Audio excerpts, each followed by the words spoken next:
Film premieres are supposed to be times of great celebration, where a director gathers together with their cast and crew to finally unveil their toiled-over vision to the world. But as I covered on this channel fairly recently, in fact, with actors who were pissed off at premieres, things don't always go to plan. I mean, imagine being a director with your name and credibility on the line at one of these events. I mean, I'd be trying to make brown suits fashionable for how much I'd personally be bricking it. And so you have to feel sorry for those in charge when the red carpet isn't glitz and glamour and more akin to a bloodbath of scathing comments and critical slashings. So, is it any wonder that some choose to lash out? With this in mind, let's take a look at some directors who might not have torn the roof off as much as burned down the bloody house. As I'm Jules, this is WhatCulture.com, and these are 10 directors who were pissed off at film premieres. Number 10. Josh Trank hated the final cut of his movie, Fantastic Four. Now, much has been written about the intensely troubled production of 2015's Fantastic Four reboot, most of it focused on the acrimonious relationship between Studio Fox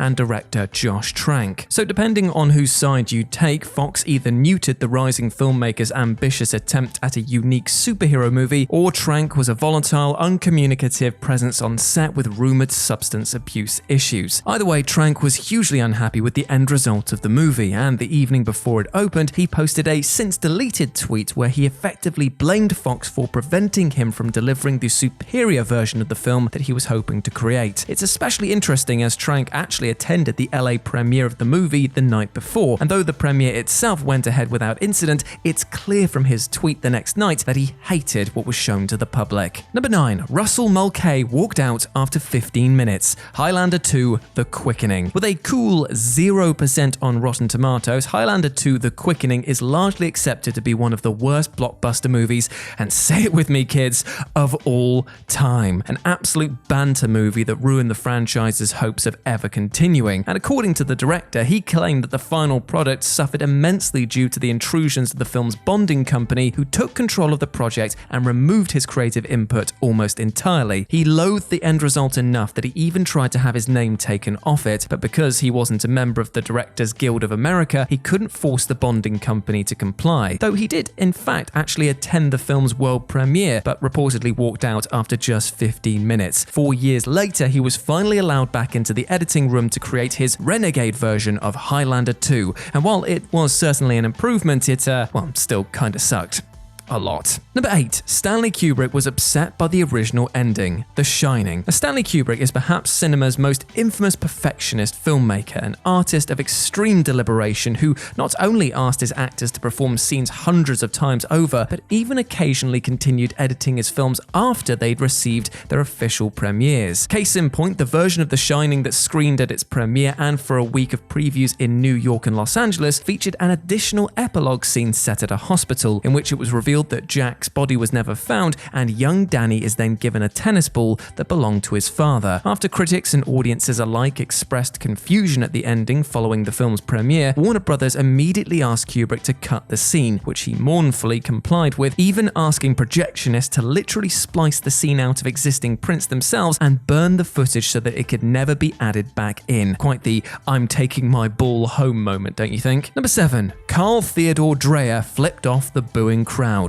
Gertrude. Carl Theodor Dreyer's final film Gertrude is one of the more divisive entries into the director's filmography, and its initial release was defined by several historic screenings. Its original Paris premiere in December 1964 was a disaster of near-biblical proportions, with the cinema's projection equipment failing several times, reels being shown out of order, and the subtitles even being poorly produced. Naturally, audiences were horrified. The film was given a second attempt at a glossy gala showing at the Cannes Film Festival several months later, with Dreyer himself in attendance. Unfortunately, despite the screening itself running smoothly on a technical level, the crowd staunchly booed the film, reportedly prompting Dreyer to flip off the audience in response. However, later that year, when screened at the Venice Film Festival, the audience members that did stay through the entire screening gave the film a standing ovation. Number 6. Roman Polanski made a quiet exit to avoid protesters, An Officer and a Spy. Roman Polanski's new film, An Officer and a Spy, was met met with controversy due to a renewed focus on the filmmaker's historic sexual abuse charges in light of the #MeToo movement, as well as a new wave of accusers who have since come forward. Furthermore, many felt that Polanski's film, which focused on the case of a French captain who was wrongly convicted of treason, was a thinly veiled allegory for his own life, allowing him to thumb his nose at his credible accusers. And so, when the film finally premiered in Paris late last year, it was met with an army of angry protesters who lit flares and held placards outside a nearby cinema. As a result, Polanski, who naturally continues to deny the allegations, quietly slipped out the back door of his own movie premiere amidst concerns of a confrontation. I can't imagine that it was a night that he'll look back fondly on. Number 5. Tommy Wiseau didn't realize that his film was a, admittedly wonderful, disaster.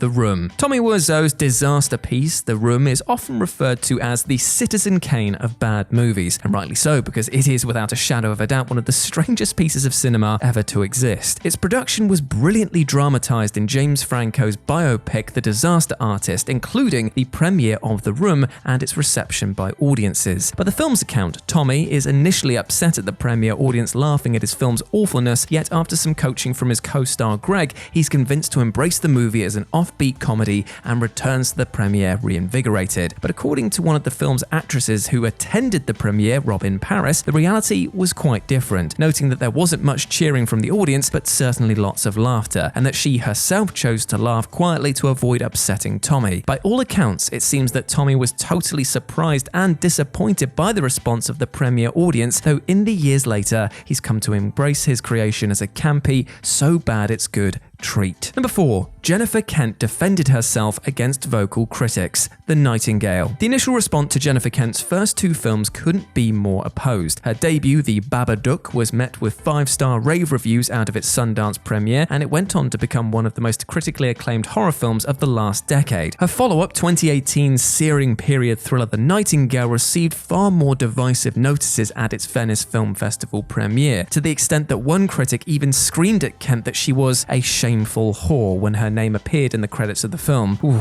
yeah, well thankfully this critic later had his press credentials revoked by the festival. The premiere was overshadowed by not only this incident, but Kent having to continually defend the film's extreme depictions of sexual violence, which resulted in walkouts and heckling, and was exacerbated by the fact that she was the only woman director in competition at Venice. The premiere had quite the impact on Kent herself, who later commented, "It was awful. My gender overtook my film. It still mystifies me." Kent may have had the last laugh though, as The Nightingale ended up with a strong 86% on Rotten Tomatoes and is slowly carving itself a rep as an unappreciated cult classic. Number 3. Woody Allen hated the movie, so skipped the premiere entirely. Manhattan. Manhattan is largely accepted to be Woody Allen's best film, a deliciously witty, iconic romantic comedy, albeit one which Allen himself was totally unhappy with. Allen disliked the end result enough that he begged the studio United Artists not to release it at all, even offering to waive his directing fee for his next project. He later said, "I just thought to myself, at this point in my life, if this is the best I can do, they shouldn't give me money to make movies." The studio ultimately refused Allen's offer, of course, and Manhattan was released, much to the director's chagrin. When it came to the film's premiere, Allen was so irritated that he actually chose to skip out on the festivities entirely, flying to Paris to avoid the press circuits. Number 2. Quentin Tarantino's first ever premiere was a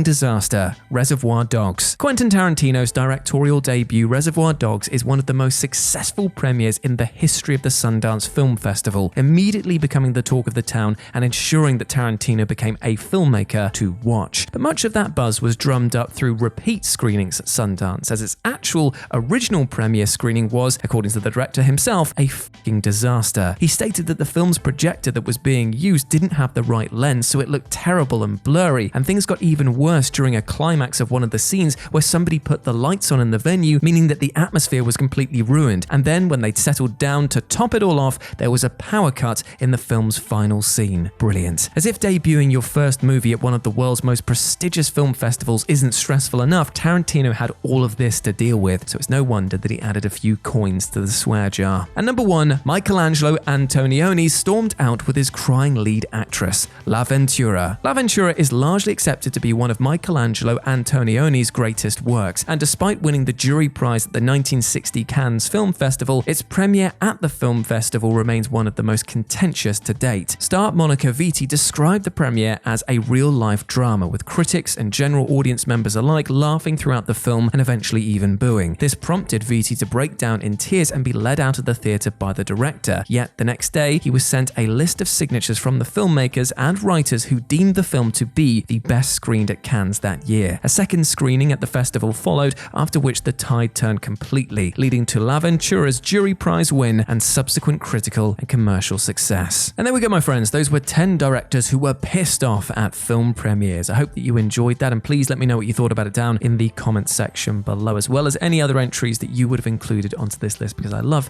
reading about other stories and little behind-the-scenes stuff to do with things like these. If you want to chat to me further about movies, TV, video games, and anything else, you can do so over on Twitter at RetroJ with a 0. But before I go, I just want to say one thing. We detailed today about films in which the directors weren't able to keep ahead of their ship, and basically it meant that they were getting very angry at the current situation when things didn't go their way. And this is the thing, a lot of us will probably turn to anger when things don't go our way. It's a very natural response, but I'm just going to try and remind you guys that anger doesn't actually solve very much. It's a hard emotion to hold on to. It's draining, it's exhausting, and at the end of the day, we end up turning it inwards most of the time and beating ourselves up. So I want you to take that directorial role that you have for your own life and see yourself as I see you, which is a big, massive ledge. You deserve love, happiness, and success, and I wish you the best in all of that. And if you're struggling, then please do not worry, because friends, family, professionals in the support industry, all of them care about you and want you to do well. So go out there and absolutely smash it. As always, I've been Jules, you have been awesome. Never forget that, and I'll speak to you soon. Bye.